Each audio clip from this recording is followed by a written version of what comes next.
அனைவருக்கும் வெற்றி தமிழ் பயிற்சி அகாடமியின் சார்பாக இனிய வணக்கம். இந்த ஷார்ட்ஸில் நம்ம 11th தமிழ் புக்கில் வந்து மொழியை ஆள்வோம் பகுதியில் ஜியு போப் அவங்கள பற்றி கொடுத்துருக்காங்க. ஸோ இது மிக முக்கியமானதுங்க. ஸோ இதை தான் நம்ம வந்து பார்க்க போகிறோம். பாருங்கள், இதில் என்னென்னலாம் கேள்வி இருக்குன்றதை நீங்கள் பார்த்து வச்சுக்கணும். அதாவது செந்தமிழ் செம்மல் அப்படின்னு அழைக்கப்படக்கூடியவர் யார் அப்படின்னா டாக்டர் ஜியு போப். சரிங்களா, ரொம்ப முக்கியமானதுங்க. செந்தமிழ் செம்மல் என அழைக்கப்படக்கூடியவர் வந்து ஜியு போப். இவர் 1839 தான் இந்தியாவுக்குள்ளே வர்றாரு. அப்போ சென்னைக்கு வரும்போது சென்னையில் சாந்தோம் அப்படின்ற பகுதியில் வந்து முதலாக என்ன பண்ணுறாரு அப்படின்னா தமிழ் உரையை படித்து சொற்பொழிவாற்றுறாரு.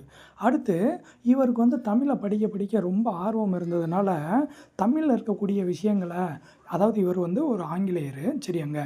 ஸோ ஆங்கிலம் நல்லா தெரிஞ்சதானே.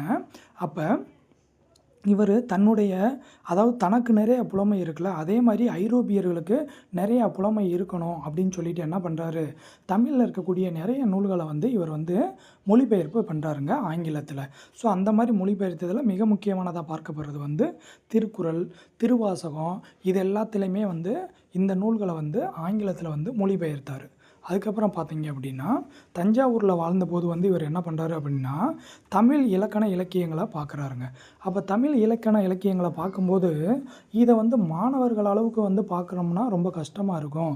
ஸோ அப்போ அவங்க எளிமையான முறையில் வந்து புரிஞ்சுக்கிறணும் அப்படின்றதுக்காக இவர் என்ன பண்ணுறாரு அப்படின்னா தமிழ் ஹேண்ட்புக் அப்படின்ற என்னதுங்க ஒரு நூல் ஒன்றை வந்து இவர் வந்து எழுதினாருங்க.